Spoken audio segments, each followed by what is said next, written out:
Good morning, good evening, happy Halloween and bon appetit. Okay, that's not how it should be. So hello and welcome to today's episode of Easy Peasy History. The topic is the Golden Age of Weimar. The years between 1924 and 1929 are as golden described because of their stability, economic security and improved living standards. But what made them golden? So we gotta go back to the roots of the 1920s. The first thing to mention is the Treaty of Waterloo. It was an agreement signed on the 16th of April 1922 between Germany and Russia, under which each renounced all territorial and financial claims against the other. The two governments also agreed to normalize their diplomatic relations and to cooperate in a spirit of mutual goodwill in meeting the economic needs of both countries. Secretly, the two sides established elaborate military cooperation while publicly denying it.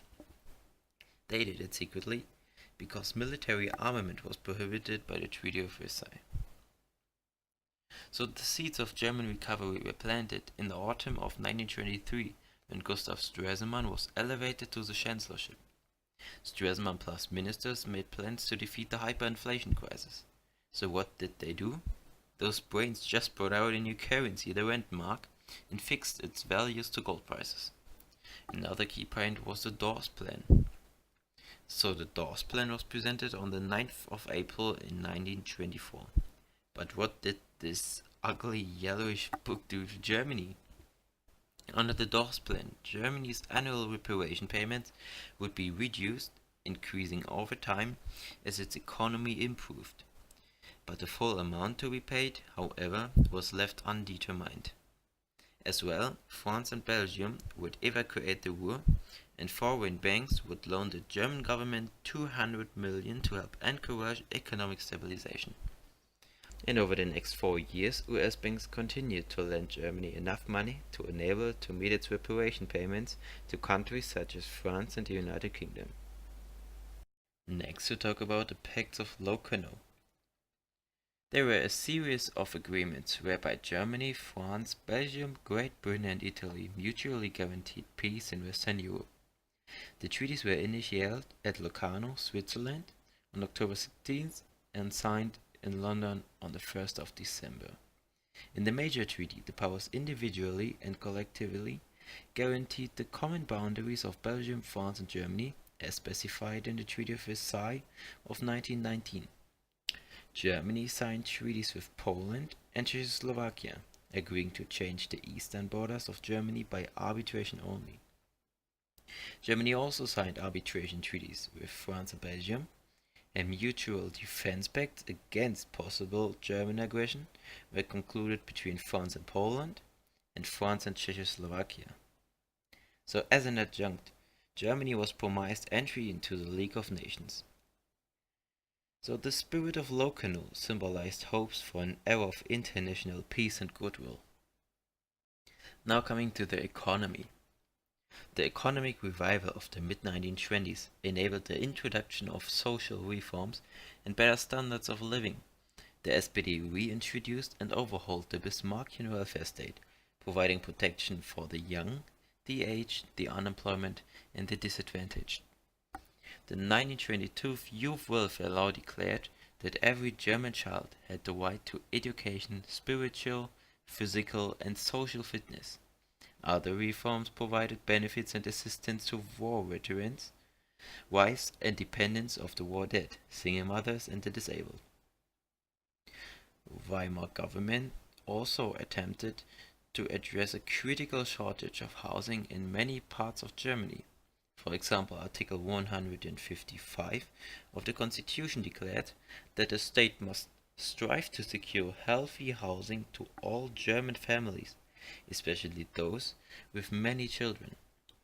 So the government initiated several visionary programs, and the government invested a lot of money to build new houses and apartments. That between 1924 and 1931 more than 2 million new houses were built.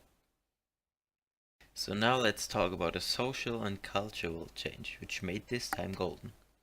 The Weimar Republic, however ailing in economic and political terms, was one of the most fertile grounds for modern arts and sciences.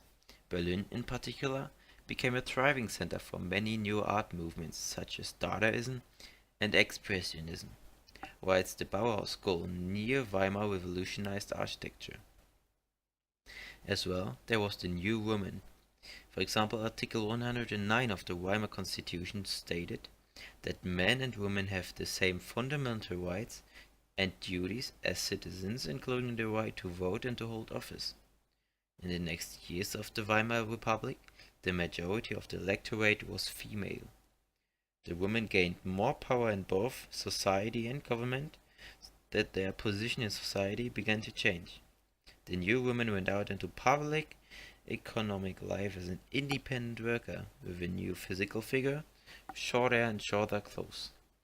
Moving slowly towards the end of the Golden Age, we've got to talk about the Young Plan. The Young Plan was formulated in 1929 by former wartime allies to support the government of Weimar Germany. Even if the Dawes Plan mainly secured the last 5 years, reparation payments remained as a major issue, and even before the October 1929 Wall Street crash, Germany was in no position to fulfill her financial requirements. The committee that assessed the reparation issue was headed by Owen Young, where the name comes from. So the final plan was a generous attempt to support Germany through her financial pain. The Young Plan reduced reparations to 112 billion gold marks, which was said to be paid over 59 years. However, between the presentation of the Young Plan and its formal adoption, the Wall Street crash occurred. And with this crash, economic life went down, and the rate of unemployment started rising. About the end of the Golden Age, the American economy entered an ordinary recession during the summer of 1929, as consumer spending dropped and unsold goods began to pile up, slowing production. At the same time, stock prices continued to rise. On October 24th of 1929, the stock market bubble finally burst, as investors began dumping shares en masse. A record of 12.9 million shares were traded that day, known as Black Thursday, and only 5 days later, on Black Tuesday, some of 16 million shares were traded after another wave of panic swept Wall Street. So millions of shares ended up worthless. Companies lost a lot of their money and had to fire thousands of people. And in such dark times, you cannot talk about the Golden Age anymore.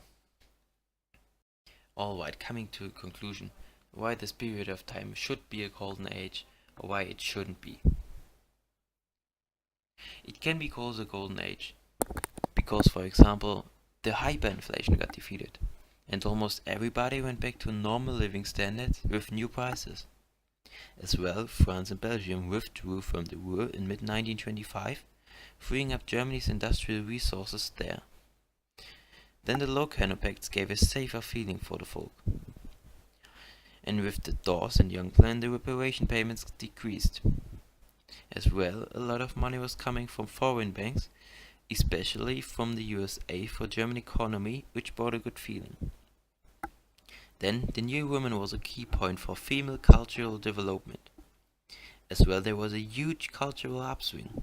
Entertainment was a big thing for everyone, no matter if it was a theater or a new cinema. And why it shouldn't be called the Golden Age. People who did savings before the Weimar came through didn't get them back, and many people lost a lot of money. For example, the Locarno Pacts were titled as weak by some of the German folk, and they said that this isn't Germany anymore. As well, the Weimar economic miracle did not benefit everyone. The middle stand or middle class found little joy in this alleged Golden Age. Bankrupted by the hyperinflation, the professional middle class, for example managers, bureaucrats, bankers or clerks, did not enter the Golden Age in a position of strength and failed to benefit from most of its changes. And then the farmers. By the mid-1920s, they were confronted with cheaper imported food, which required them to modernize and improve productivity. But such changes required investments, and for sure a lot of money. So weighing pros and cons, I would say it was a golden age. But how about you? What do you think? Leave a comment below. As well, leave a like if it was helpful and subscribe that you don't miss any future videos. Thank you for watching. And if you're really interested into this topic, look up my sources. Outtakes. The Young Plan. The Young Plan was fuck man. Money was coming from foreign banks, especially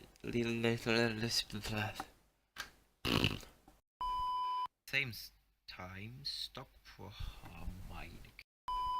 Conclusion: why this time can be called a gauge? Called a gauge, man.